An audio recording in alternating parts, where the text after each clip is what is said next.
اللهم صل على سيدنا محمد يا رب صل وسلم دائما ابدا على حبيبي. لکھا ہوا بھی ہے. دیکھو میں وہاں حج کے موقع پہ میں نے منی میں بیان کیا. اب احرام میں انسان کی قمیض بھی اتری ہوئی ہوتی ہے, عجیب سا ایک بعض دفعہ ایسا حلیہ ہوتا ہے کہ پوری پسلیاں نظر آ رہی ہوتی ہیں. میں وہاں بیان کر رہا ہوں, لوگ نیچے سے ویڈیو بنا رہے ہیں. بہت برا لگ رہا تھا. دیکھتے نہیں ہیں کہ کیا کرنے کا کام ہے, کیا اس کو بھی نیٹ پہ بھی ڈال دیا انہوں نے. کس حال میں انسان بیٹھا ہوا ہے, آپ کو بس ویڈیو کی فکر ہے. جو چیز اپنے لیے پسند نہیں کرتے وہ کبھی بھی کسی دوسرے کے لیے نہیں کرو. ایک آدمی قمیض اتار کے بیٹھا ہے, وہ کبھی چاہے گا کہ میری ویڈیو لوگ نیٹ پہ ڈالیں. مجھے اتنا غصہ آیا جس شخص نے بھی ویڈیو بنائی ہے منی میں, پتہ نہیں کون تھا وہ, لیکن مجھے بہت برا لگا. اتنی اذیت دی ہے کہ قمیض کے بغیر آپ کسی کی ویڈیو بنا کے نیٹ پہ ڈال دیں. کون پسند کرتا ہے اس کو؟ لیکن لوگوں نے بنا کے ڈال دی, شرم نہیں آتی. مجھے تو تھا کہ کہیں اکیلے میں ملے, میں بولوں گا آپ نے بہت بے شرمی کا کام کیا ہے, ذرا بھی آپ میں شرم اور غیرت نہیں ہے. حج کرنے آئے ہوئے ہو, دیکھو کہ کون آدمی کے سولیے میں. بعض دفعہ احرام میں انسان کے گھٹنے کھلے ہوئے ہوتے ہیں, چادریں دائیں بائیں گئی ہوئی ہوتی ہیں. آپ کو بس اپنے ویور بڑھانے کا شوق ہے. مولانا اشرف علی تھانوی رحمۃ اللہ علیہ نا ساری زندگی ایک بات کہتے کہتے دنیا سے چلے گئے کہ مسلمان عبادت گزار ہو سکتا ہے, مسلمان حج کر لے گا, عمرہ کر لے گا, نماز پڑھ لے گا, تہجد پڑھ لے گا, آپس کے معاملات میں مسلمان صحیح نہیں ہے اور ہو بھی نہیں سکتا. ان کا یہ مایوس ہو گئے تھے, وہ ایسا لگتا ہے کہ نہیں ہو سکتے یہ صحیح. ان کی محفل میں لوگ آتے تھے نا, بے وقت ان کو تنگ کرنا, بے وقت بات کرنا, فضول سوالات کرنا, اس سے بہت ان کو غصہ آتا تھا. ایک دن ان کے محفل میں کوئی شخص بیٹھا ہوا, اس نے ایسے ہی سوال پوچھ لیا کہ حضرت سنا ہے کہ جب کوئی کسی کو کچھ نظر آتا ہے تو مرغا کوا چیختا ہے, کچھ اس طرح کا نا. تو کہا ابھی کس کو کیا نظر آیا ہے؟ مطلب ہے کہ آپ بھی کوے کی طرح بے فضول سوال پوچھنا شروع کر دیا, آپ نے کوے کی طرح کائیں شروع کر دی. ابھی کسی کو کچھ نظر آیا کیا؟ وہ لحاظ نہیں کرتے تھے ان چیزوں میں. تو وہ ساری زندگی ایک ہی بات سکھاتے رہے کہ معاشرت, معاملات, آپ کے کسی عمل سے دوسرے کو تکلیف نہ ہو. 100 دفعہ سوچو یہ کام کرنے سے پہلے. اور وہ حدیث کوٹ کرتے تھے, نبی صلی اللہ علیہ وسلم نے فرمایا المسلم من سلم المسلمون من لسانہ و یدہ. مسلمان وہ ہے جس کی زبان اور ہاتھ کے شر سے دوسرے مسلمان محفوظ رہیں. اس حدیث کا مطلب وہ یہ بیان کرتے تھے کہ اس حدیث کا مطلب یہ ہرگز نہیں ہے کہ آپ دوسرے کو تکلیف نہ دیں, نا نا نا نا نا نا نا. اس کا مطلب یہ ہے کہ آپ کوئی ایسا کام نہ کریں کہ آپ کا تکلیف دینے کا ارادہ نہ ہو, پھر بھی تکلیف ہو جائے. سوچ سمجھ کے کریں کہ نہ چاہتے ہوئے کوئی چیز میرے لیے تکلیف کا ذریعہ نہ بنے. ہر کام کرنے سے پہلے 100 دفعہ سوچیں کہ یار ایسا نہ ہو کہ سامنے والے کو اس عمل سے تکلیف ہو. اگر آپ نے کوئی ایسی ویڈیو بنائی, آپ پوچھیں تو صحیح کہ میں وائرل کروں اس کو کہ نہیں کروں. بعض لوگ کی طبیعت میں حیا ہوتی ہے. ہمارے حضرت مفتی رشید احمد صاحب رحمہ اللہ تعالیٰ میں اتنی حیا تھی, وہ کبھی بغیر کرتے کے گھر میں بھی نہیں بیٹھتے تھے, مزاج تھا ان کا. تو وہ ساری زندگی یہ بات کہتے کہتے دنیا سے چلے گئے کہ مسلمان اس چیز کا, آج گوروں میں ہے یہ چیزیں, انگریزوں میں ہے. ہمارے ایک دوست نے بتایا کہ میں جہاز میں سو رہا تھا, میری آنکھ لگ گئی, یعنی آنکھ لگ گئی, سو گئے وہ کہیں یو ایس اے میں یا کہیں یورپ کے کسی کنٹری میں. جہاز لینڈ کیا ہے تو یہ سو رہے ہیں پڑے ہوئے, خراٹے لے رہے ہیں. تو جہاز سارے اتر گئے, یہ پڑے ہوئے ہیں نا. یعنی جہاز کا عملہ آیا, ایکسکیوز می سر, بس اتنا بول رہا ہے. جب میں آنکھ نہیں کھلی تھوڑا زور سے, تھوڑا اور زور سے, ہاتھ نہیں لگا رہے. سمجھ میں آ رہی ہے بات؟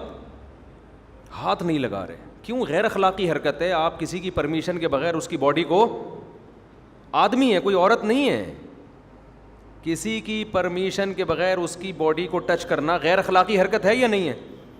ہمارے یہاں کیا ہوگا، بھائی جان اوئے اندھا ہے بہرا ہے، پھر جا کے کر کے ہلائیں گے اس کو. ٹھیک ہے میں شاید تھوڑا زیادہ مبالغہ کر رہا ہوں، لیکن اسٹائل دیکھو، ہوئے ہوئے کر کے بات کریں گے. میں اپنا لاہور کا واقعہ سناتا ہوں نا. میں روڈ کے کنارے جا رہا تھا، ایک صاحب بیٹھے ہوئے، اچھا میں تو آگے آگے دیکھ کے ہی جاؤں گا نا. اب انہوں نے بائک تھوڑی سی ٹکرا دی، مجھے غصہ مجھے آنا چاہیے تھا، ابے میں آگے جا رہا ہوں تو پیچھے سے دیکھ. الٹا میرے اوپر برسنا شروع، اگے ہی اگے ویکھ رہا ہے، پچھوں ویکھدا ہی نہیں ہے.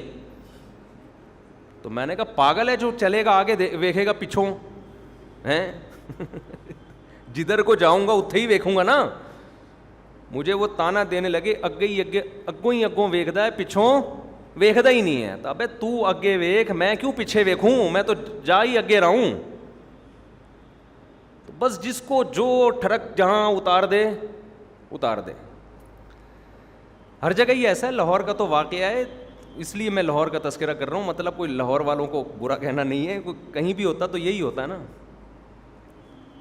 موضوع میں اس کو تھوڑا سا کمپلیٹ کروں، یہ بہت امپورٹنٹ موضوع ہے. آپ کہیں گے کیا آیت پڑھی تھی اور کہیں اور چلے گئے. اس کے کچھ میں تھوڑے چند ایک اصول بیان کر دیتا ہوں، اور یہ ہماری شریعت کا حصہ ہے. مولانا اشرف علی تھانوی رحمۃ اللہ علیہ اس بات کو روتے تھے، کہتے ہیں لوگ اس کو دین کا حصہ نہیں سمجھتے، یہ بڑی کم بختی ہے. وہ فرماتے تھے لوگ کہتے ہیں بس نماز روزہ نماز روزہ، وہ بھی ضروری ہے بھائی، نماز تو سب سے بڑا رکن ہے اسلام کا، اس میں کون سا ہم لوگ پورے اتر رہے ہیں. لیکن کم از کم جو نماز نہیں پڑھتا، لوگ یہ سمجھتے تو ہے نا کہ دین کو فالو نہیں کرتا، لیکن آپس کے رہن سہن کے معاملات کو تو دین کی فہرست سے نکال دیا ہے. شارٹ ہوتی جا رہی ہے تمیز مارکیٹ میں.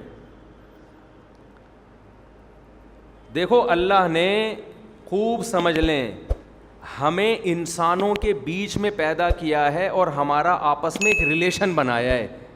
جب بھی ریلیشن کی شکل میں کوئی قوم رہتی ہے تو اسے اپنے جذبات کچل کے دوسرے کے جذبات کا خیال رکھنا پڑتا ہے. ایسا کبھی بھی نہیں ہوتا کہ بس میں اپنی منمانی زندگی گزاروں. کبھی ایسا ہوتا ہے؟ لوگ ایک ریاست میں جب رہتے ہیں، اب آپ اپنی گاڑی لے کے نکلے، ایک اسٹیٹ میں آپ رہ رہے ہیں، کنٹری میں آپ رہ رہے ہیں، تو کنٹری میں سب ایک دوسرے سے مربوط ہوتے ہیں نا. ہر آدمی یہ تو نہیں کہ میں اخپل زندگی گزاروں گا. اب آپ کا اپنا ذاتی گھر، آپ اپنی ذاتی گاڑی لے کے نکلے، روڈ آپ نے اپنے پیسوں سے بنوایا. ایک مثال دے رہا ہوں، آپ گئے آگے سگنل پہ لال بتی جلی ہوئی ہے، آپ توڑ کے نکل گئے. لوگ کہہ رہے ہیں بھائی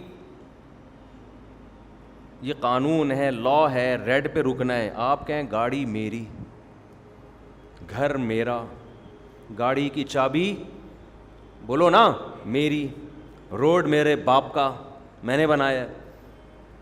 تو یہ لال بتی کون ہوتی ہے مجھے روکنے والی ہے بھائی؟ یہ دلیل صحیح ہوگی؟ بولیں گے بھائی یہ اس لیے کہ جب بے شک روڈ آپ کے باپ کا ہے، یہ گاڑی بھی آپ کے باپ کی ہے، یہ چابی بھی آپ کے باپ کی ہے، لیکن جب آپ یہاں رہتے ہو تو آپ کے باپ کے علاوہ بھی بہت سارے لوگ یہاں پہ رہتے ہیں،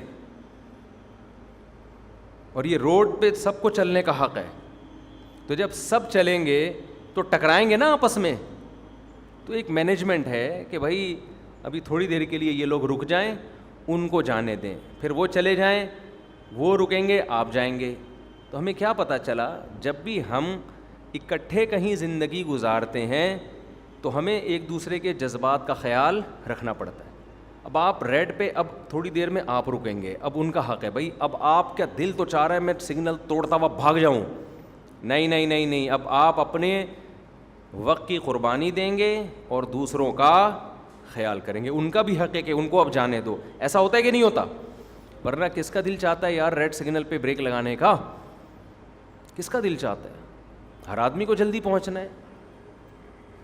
تو خوب سمجھ لیں ایک بات، ہم جب رہتے ہیں نا آپس میں، اس میں معاشرے میں کچھ رشتہ دار ہوتے ہیں، بھائی بہنوں کا رشتہ ہوتا ہے، ماں باپ کا رشتہ ہوتا ہے، میاں بیوی کا رشتہ ہوتا ہے، اور دوست احباب کا رشتہ ہے, اڑوس پڑوس کا رشتہ ہے. ہمارے پڑوسیوں کے بارے میں کچھ کہنا چاہتا تھا لیکن بعد میں کہوں گا. تو بہت ساری چیزیں ہوتی ہیں, سمجھ رہے ہیں, نکل ہی گیا منہ سے. خیر میں الگ سے بھی ان کو سمجھا دوں گا, بہت برداشت کر لیا یار. مفتی طارق مسعود صاحب کے بیانات سننے کے لیے youtube.com/مفتی طارق مسعود کو سبسکرائب کریں, اور اگر آپ لائیو ویڈیو کو کبھی بھی مس نہیں کرنا چاہتے ہیں تو سبسکرائب کرنے کے بعد بیل آئیکن پہ کلک کرنا مت بھولیں. جزاک اللہ.